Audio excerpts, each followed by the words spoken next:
जय हिंद दोस्तों, स्वागत है आपका आपके अपने चैनल टारगेट एजुकेशन में।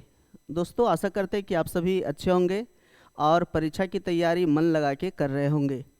तो दोस्तों, आज मैं आप लोगों को बताने वाला हूं कि परीक्षा में आप उत्तर को किस प्रकार से लिखें कि आपका एक भी अंक ना कटे।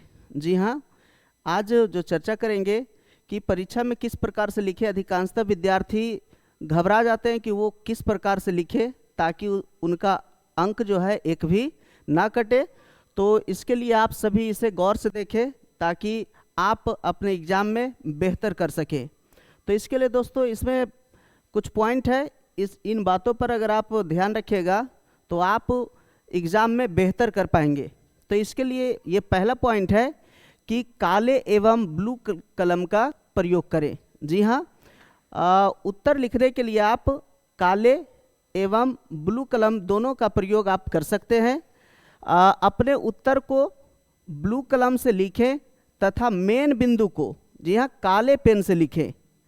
उत्तर लिखने के लिए पुराने पेन का प्रयोग ज़्यादा अच्छा होगा। जी हाँ, अगर आप पॉइंट अगर लिखते हैं तो पॉइंट को काले पेन से लिखें और उसके बाद डैश देने के बाद उसका जो विस्तार से लिखना है उसको आप ब्लू कलम से आप लिख सकते हैं।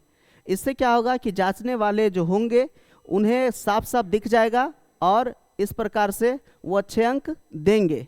और ये पुराने पेन, जी हाँ, पुराने पेन हम इसलिए कह रहे हैं क्योंकि जो नए पेन होता है तो उसे स्पीड होने में कुछ टाइम लगता है, इसलिए आप पुराने जो जिस पेन से आप लिखते हैं उसी पेन का आप यूज करें तो ज़्यादा बेटर होगा।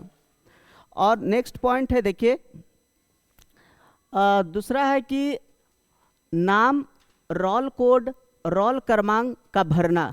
जी हाँ दोस्तों, ये काफ़ी इम्पोर्टेंट पॉइंट है कि जब आप आंसर जब लिखिएगा तो उसमें आप नाम, रोल कोड, रोल क्रमांक ये सब जो भरना है उसे काफ़ी अच्छी तरीके से भरना होगा। और OMR सीट एवं उत्तर पुस्तिका में सही स्थान पर अपना रोल कोड, रोल नंबर, नाम को भरें। OMR सीट एवं उत्तर पुस्तिका पर हस्ताक्षर करना न भूलें। अगर हस्ताक्षर करना अगर भूल जाते हैं तो हो सकता है कि आपका रिजल्ट पेंडिंग हो। और पूरा कॉपी अगर आप लिख लीजिएगा और अगर आपका रोल कोड, रोल नंबर ये सब अगर सही तरीके से OMR सीट पे अगर नहीं भरा रहेगा तो आपका रिजल्ट पेंडिंग में जा सकता है। इसलिए आप इन बातों का ख्याल रखिएगा और जहाँ भी साइन करना होगा, हस्ताक्षर करना होगा, उसे आप ज़रूर ध्यान लगा के आप ऐसा कीजिएगा। तो तीसरा पॉइंट है इसके लिए, देखिए, तीसरा पॉइंट है कि OMR सीट को सही से रंगना। जी हाँ, आपको OMR सीट जो मिलेगा, तो जैसा कि आप सभी जानते हैं कि OMR सीट में 100 में से 50 रंगना है। जी हाँ, तो OMR सीट जो मिलेगा उसमें इस प्रकार का गोला लगाना होगा। गोला में जो है आपका रहेगा A, B, C और D। तो इसे जो रंगना है तो जो भी आंसर होगा तो उसे आप पूरे तरीके से आप उसे कलर कीजिएगा सही तरीके से, ताकि आपका जो OMR सीट है वो जचने में दिक्कत ना हो।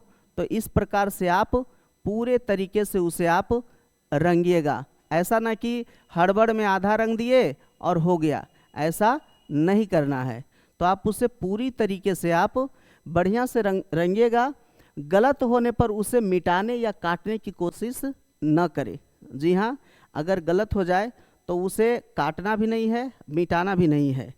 तो इसलिए आपको आंसर रंगते समय आपको ध्यान देना होगा कि हम सही उत्तर को सही से रंगे।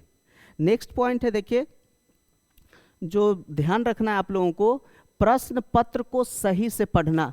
जी हाँ, उत्तर लिखने से पहले हमें प्रश्नों को अच्छी तरह पढ़कर समझ लेना चाहिए, उसके बाद उत्तर लिखना चाहिए। जी हाँ, बहुत से विद्यार्थी जो मैट्रिक एग्ज़ाम देंगे या इंटर का एग्ज़ाम देंगे तो इंटर वाले तो कुछ एक्सपर्ट हो जाते हैं, लेकिन जो मैट्रिक एग्ज़ाम जो फर्स्ट बार दे रहे हैं तो उन्हें कुछ हड़बड़ी होता है, वो प्रश्न को सही तरीके से पढ़ नहीं पाते हैं, जिसके कारण वो आंसर लिखने में थोड़ा अनकंफर्टेबल हो जाते हैं।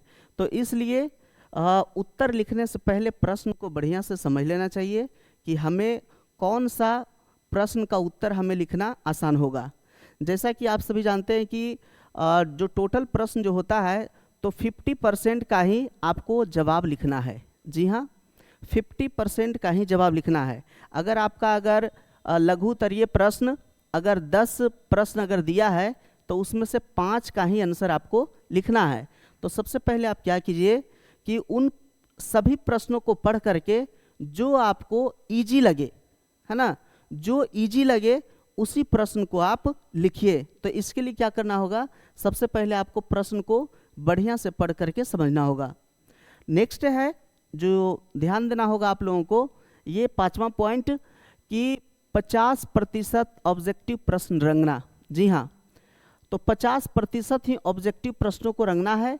सामाजिक विज्ञान तथा विज्ञान में 40 प्रश्न तथा अन्य विषय में 50 ऑब्जेक्टिव प्रश्नों को OMR शीट में रंगे, इससे ज़्यादा प्रश्नों को न रंगे। जी हाँ, बहुत सारे स्टूडेंट क्या करते हैं कि कुछ हड़बड़ में कुछ ज़्यादा भी रंगते हैं, तो नहीं, मात्र 50% ही रंगना है। अगर विज्ञान और सामाजिक विज्ञान इसमें टोटल 80 प्रश्न होगा ऑब्जेक्टिव, जिसमें से 40 प्रश्न को ही रंगना है और 100 प्रश्न जो रहेगा वो रहेगा बाकी हिंदी, अंग्रेजी, मैथ और संस्कृत, ये सभी में 100 प्रश्न होंगे ऑब्जेक्टिव, जिसमें से मात्र 50 प्रश्नों को ही रंगे और ज़्यादा नहीं रंगे। ऐसा नहीं कि आप ज़्यादा रंगेगा तो आपको ज़्यादा अंक मिलेगा, ऐसा नहीं है।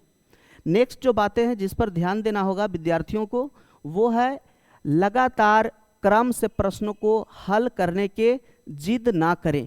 जी हाँ, बहुत सारे स्टूडेंट होते हैं कि वो जिद करते हैं, ऐसा उन्हें लगता है कि हम प्रश्नों को सीरियल ढंग से ही लिखेंगे, तो ये नहीं करना है।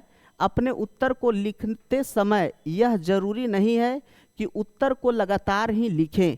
जिस प्रश्न का उत्तर याद है पहले उसे लिखें, लगातार क्रम से प्रश्नों को हल करना जरूरी नहीं है। जी हाँ दोस्तों, तो लगातार ऐसा नहीं है कि पहला, दूसरा, तीसरा, चौथा, अगर 10 में से 5 प्रश्न का अगर आंसर लिखना है तो ये जरूरी नहीं है कि हम लगातार ही 1 से लेकर 5 तक के आंसर हम लिखेंगे।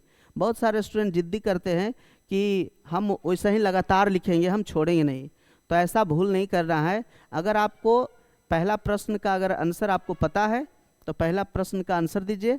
अगर दूसरा का नहीं पता है या दूसरा से अच्छा अगर आप तीसरा अगर लिखना चाहते हैं, अगर आप बेहतर तीसरा लिखना, अगर आपको ज़्यादा कंफर्टेबल लगता है कि तीसरा का आंसर हम बेटर तरीके से लिखेंगे तो तीसरा का ही लिखिए। ये जरूरी नहीं कि पहला, दूसरा, तीसरा ऐसे करके ही लिखना है। तो इन बातों को ध्यान दीजिएगा। नेक्स्ट जो बात पर ध्यान देना है वो है 7 नंबर का, ये कि प्रश्न के अनुसार उत्तर लिखें। हाँ, प्रश्न के अनुसार ही उत्तर लिखना होगा। लिखते समय हमें इस बात का खास ख्याल रखना होगा कि उत्तर ज़्यादा लंबा ना हो। जी हाँ दोस्तों, अगर आप आंसर अगर लिखते हैं तो जितना अगर पूछा जाता है तो उतना ही शब्दों में आपको आंसर लिखना होगा। जैसे लघु उत्तरीय प्रश्न है, यानी कि जो शॉर्ट प्रश्न होता है ना, तो जो शॉर्ट प्रश्न है उसको कहता है 30 से, वहाँ लिखा हुआ रहेगा कि 30 से 40 शब्दों में इसका आंसर लिखें। लिखा हुआ रहेगा प्रश्न जब लिखा हुआ रहेगा उसके ऊपर में ही लिखा रहेगा कि 1 से लेकर के 10 तक के प्रश्नों का उत्तर आप 30 से 40 शब्दों में लिखें। तो उसको 30 से 40 शब्द में ही लिखना है। ऐसा ना हो कि 60 और 70 शब्द लिखने के फेरा में लेट हो जाए और प्रश्न छूट जाए, तो ऐसा गलती ना करें।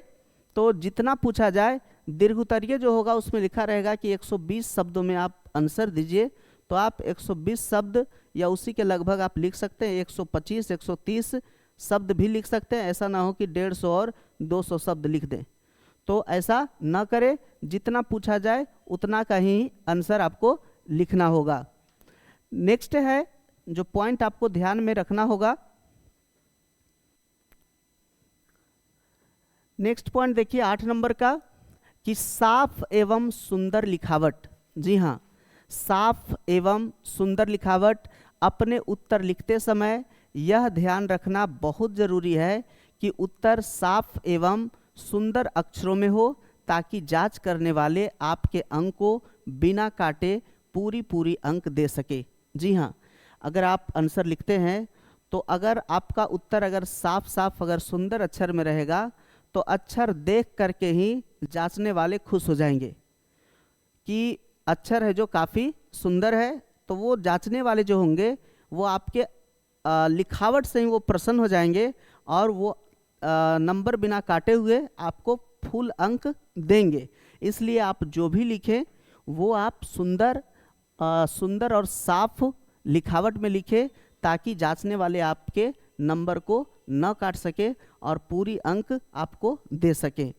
नेक्स्ट देखिए जो पॉइंट है PTO, जी हाँ, प्लीज़ टर्न ओवर।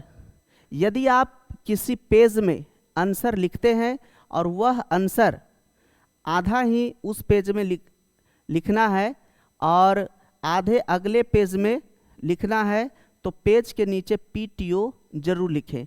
जैसे कि आप किसी आंसर को आप लिख रहे हैं पेज में और अगर आपका आंसर जो है किसी पेज में, जैसे मान लेते हैं कि ये मेरा एक पेज है और यहाँ तक जो है किसी दूसरे आंसर यहाँ तक हो चुका है और अगला आंसर अगर